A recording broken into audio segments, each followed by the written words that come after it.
Hey, so I wanted to share kind of an unusual video for you. One of the things that we're working with Apollo is how to be bored. This kid doesn't know the meaning of it. And when he is bored, he's like, cool, I'm going to go find the things that I need to do. Or I'm going to become a giraffe and be on my back legs. One of the things that I'm going to recommend when he goes home with you is doing belt leash. So belt leash is where you attach him to you and then you just walk about, kind of ignore that he's stuck with you. I love this practice because it teaches him, it reinforces leash work. It also reinforces body proximity, but it also makes him think. Where are you going? What's happening? What's going on for this? And when I come up to a counter, it also helps me reinforce that counters are humans, not dogs. Off. And I can reinforce that off command, which means all 4 feet are on the ground. There you go. And I sit. I do the default of sitting and looking. This is the default command. Yes. Good.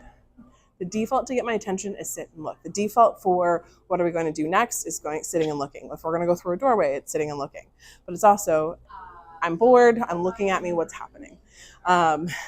I also wanted to share with you that he's really got the concept of going to a place caught down really well. Good boy. Okay. We're still working on our distractions with it. And I've noticed that when we are in the lobby and there's a lot of dogs, or if there is distractions when we do our early morning walks, hey dude, thank you, then we like to do that big dog bark, the roof roof at them. And it's more of sit, thank you. It's more that he's trying to say hi, or he's trying to just kind of like loud noises. And it's like, nope, we're going to be calm. So what we've been pairing with doing place is that when we sit on here, there's boredom training of I just have to settle and relax here. But also I can watch things go past. I can see balls go. I can see people go. I can see dogs go past. And it's basically like a confirmed or a combined leave it and place. We're doing stationary first. So that way, once we have a good concept of this, then we're going to build in walking, leave it, and walking, ignoring the things. Both are leave it. Both are building in that well-mannered dog. Hi, good boy. But it's about what is the motivation and what's the intention. And this is essentially kind of what we do throughout our day is where, okay, we're going to be on a place. And it's like he has an internal timer place that's like, you can almost count like the seconds of like 50 seconds, then ding, he's going to leap off of it. So, and I'm like, it sounds silly, but like moving my hands, I have a treat in my hand and he's looking at the ground for where's that thing. This is all that focus and practice.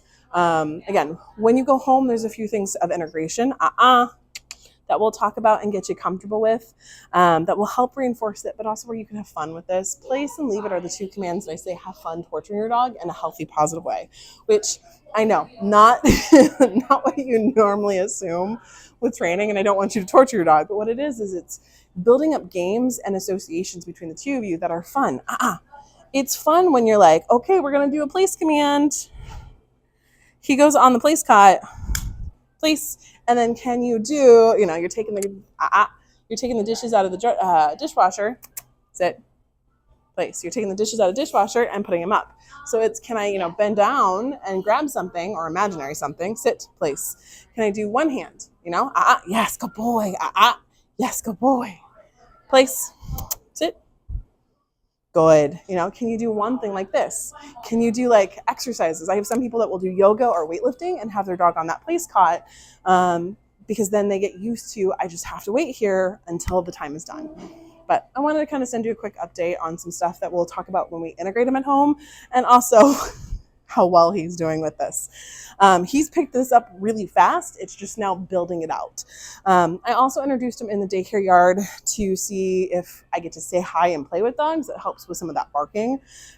So far, he is kind of like a kid that's hyped up on sugar. He just runs around. He runs around like, woohoo, it's the best thing ever. And we have to like, hey, we got to be calm when we play. Hey, we have to focus when we want to play. So something to think about. Let me know if you have any questions.